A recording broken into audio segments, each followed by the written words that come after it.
Je suis auteure et romancière et je m'appelle Tanis G. Je voudrais vous parler d'un sujet qui me paraît important, qui est malheureusement zappé à travers les médias et même parmi nos proches, vous pouvez avoir l'impression qu'on n'en parle pas. Alors de quoi s'agit-il ?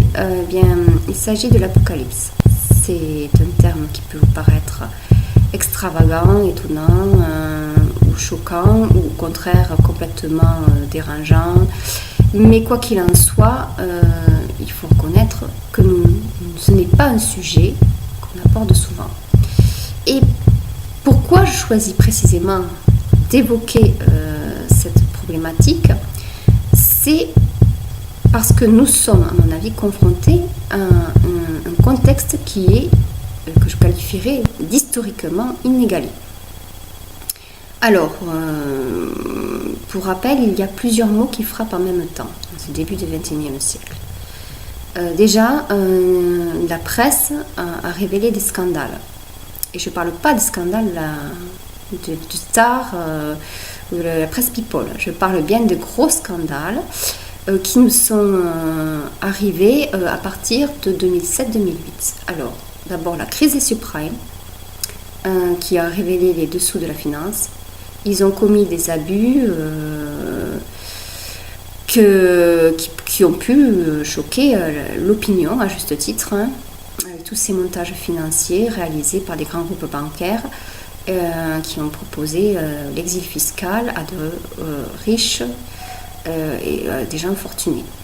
Ça veut dire quoi ? Une perte importante d'argent pour les États qui ont par ailleurs besoin de se renflouer afin de soutenir leurs propres services publics. Et puis, il y a aussi toute la série des scandales sur l'élevage intensif, enfin même, je dirais, la maltraitance animale. De nombreuses associations, comme L214 en France, mais il y a aussi PETA aux États-Unis, ont montré des vidéos qu'ils ont publiées sur le net, en particulier, mais parfois on peut en voir quelques-unes à la télévision, et on voit des animaux victimes de séquestration, de torture, soumis à un traitement qui est quand même très choquant, qui devrait être très choquant en tout cas pour la moyenne des individus. Donc au-delà des élevages intensifs, des fermes-usines, des abattoirs, on sait que les scientifiques parlent de la 6e extinction du vivant en évoquant cette chute importante de la population des animaux sauvages, des espèces sauvages qui disparaissent à un rythme là aussi inquiétant. Alors, il y a du coup cet autre phénomène dont la presse nous parle plus ou moins et qui a été abordé également par la communauté scientifique et qui n'est autre donc que le réchauffement climatique, un réchauffement qui est en train de provoquer une série de déluges partout à travers le monde. Donc il n'y a pas un continent qui ne soit touché, Asie, Europe, Afrique, Indonésie, Amérique.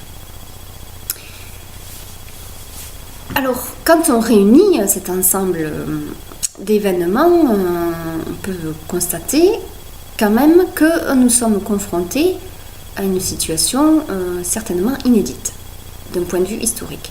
Si vous regardez au IVe siècle, au XIIIe siècle, au XVe siècle, bien que nous n'ayons pas toutes les connaissances acquises, nous retrouvons difficilement un pays qui traverse un contexte équivalent, avec autant, donc je le rappelle, de mots réunis.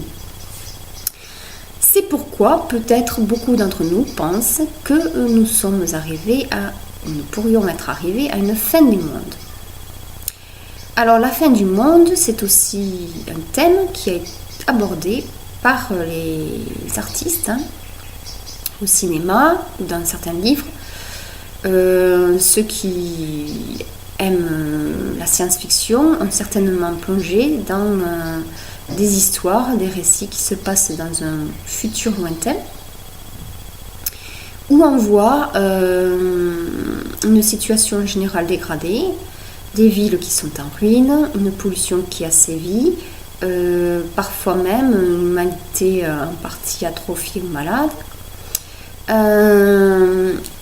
Il y a donc au milieu de cet ensemble un héros ou deux, trois, enfin un petit groupe d'individus qui trouvent une force, un élan pour faire face et qui, comme tous les héros dans différentes histoires, vivent une série de péripéties mais trouvent moyen de s'en sortir.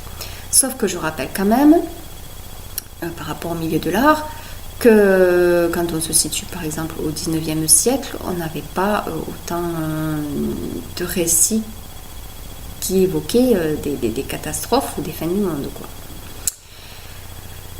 Mais cette veine littéraire, ce courant créatif, également présent à travers le cinéma, a été appelé parfois, on lui donne l'étiquette de post-apocalyptique. Or, ce terme de post-apocalyptique me dérange un peu puisqu'il fait allusion à une période qui se situerait après l'apocalypse. Or, c'est là que je ressens comme une gêne, enfin j'ai ressenti une grosse gêne même, il y a 2 ou 3 ans, parce que je me suis dit, mais si c'est post-apocalyptique, ça veut dire que l'apocalypse aurait déjà eu lieu. Ou alors, carrément, ces auteurs estiment qu'elle n'a pas lieu, qu'elle n'existe pas. Et c'est en voyant cela que je me suis dit, eh bien, il faudrait peut-être essayer de comprendre un peu mieux ce que c'est que tout justement l'apocalypse. Pour beaucoup de gens profanes, excusez-moi du terme, ça ne peut pas vous plaire, mais des gens qui ne sont pas croyants, quoi. Des gens qui, tout simplement, l'apocalypse, c'est un récit de gens hallucinés, de personnes qui étaient hallucinées dans une période. Bon, ils ne fumaient pas, ils ne buvaient pas trop, mais bon, ils étaient tellement convaincus de leur croyance qu'ils se sont laissés porter par une série de délires. Bon, voilà. Il y en a qui doivent penser et croire que le mouvement apocalyptique, quelque part, c'est ça. D'autres sont croyants, par contre, et estiment certainement que l'apocalypse, c'est un rapport avec Dieu, et c'est un rapport avec Dieu, et plus exactement des rapports entre les hommes et la transcendance. Et donc, ces gens-là veulent croire que l'apocalypse existe, mais ils sont hésitants, confus, parce qu'ils ont du mal d'une part à la situer. Alors, par exemple, j'ai lu des théologiens ou historiens qui expliquaient que l'apocalypse de Saint Jean était un rapport cantonné aux événements que Saint Jean a eu à vivre de son vivant. Il se rapportait pour cela au contexte de persécution qu'infligeait la Rome antique, l'Empire romain, aux communautés de chrétiens. C'est-à-dire qu'ils se disent, c'est pas qu'ils ne se disent pas croyants, hein, pas du tout, ils sont même croyants, mais ils considèrent que l'apocalypse a déjà eu lieu, qu'elle s'est passée, qu'elle était liée à un ressenti de chrétiens persécutés qui avaient besoin de se figurer ce combat entre le bien et le mal à travers une série d'images et qui espéraient et croyaient fermement en Dieu pour pouvoir faire advenir la victoire du bien. D'ailleurs, ces croyants justifient le fait même que Saint Jean avait raison, puisque au IVe siècle, l'Empire romain, sous Constantin, s'est converti au christianisme, et ils voyaient dans cette conversion la fin de l'Empire et la victoire du christianisme. Or, cette interprétation, elle est, bon, c'est pas qu'elle ne soit pas intéressante, hein, pas du tout, mais elle m'a dérange aussi, puisque du coup, je ne vois pas forcément le souffle de l'esprit à l'œuvre dans l'histoire chrétienne. Or, quand je regardais ma Bible, j'ai bien vu que le livre d'Apocalypse est situé à la fin. À la fin de ce livre et sa situation, son emplacement ne me paraît pas hasardeux, c'est-à-dire que je le vois comme un livre qui doit clore l'histoire chrétienne pour annoncer quelque chose d'autre, pour aller vers autre chose. Et d'ailleurs, si pour ceux qui ont lu Saint Jean, eh bien ça se termine par l'avènement normalement de la Jérusalem nouvelle.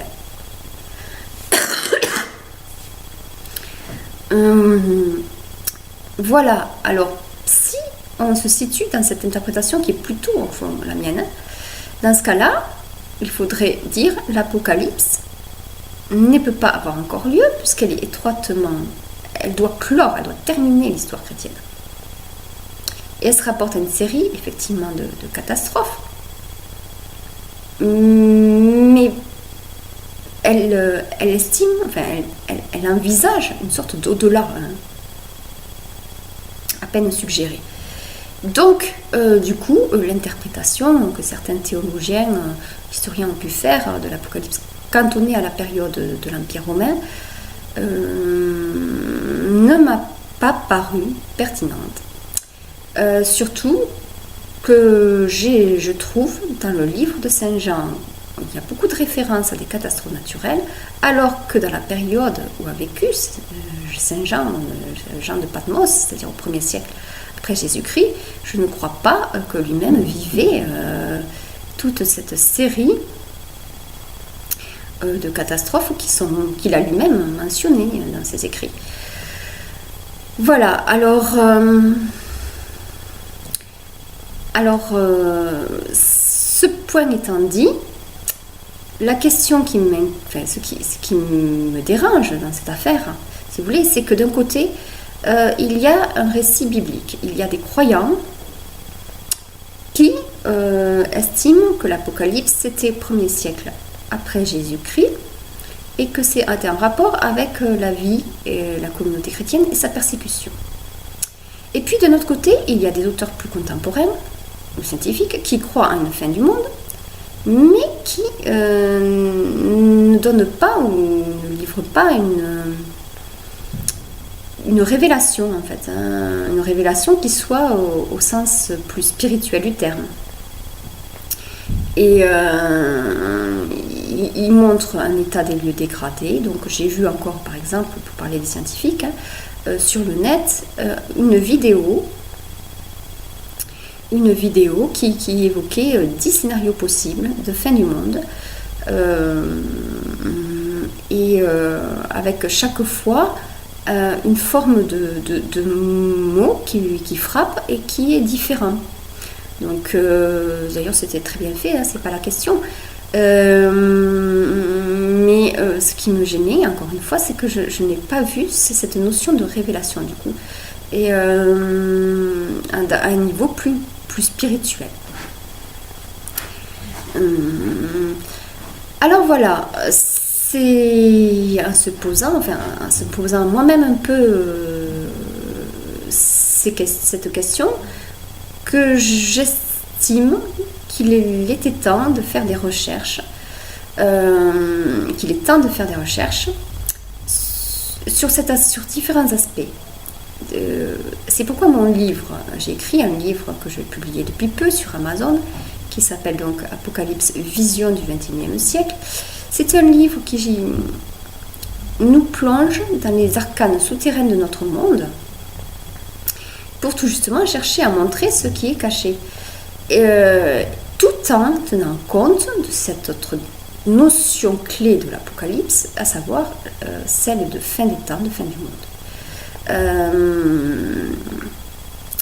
Et pour ça, j'ai donc entrepris de faire une recherche, une étude dans plusieurs domaines. La religion, l'art, la politique, et même, je dirais, la philosophie, puisque je tiens compte de deux notions clés qui sont, à mon avis, des piliers fondateurs de notre monde de perception, à savoir le temps et le lieu.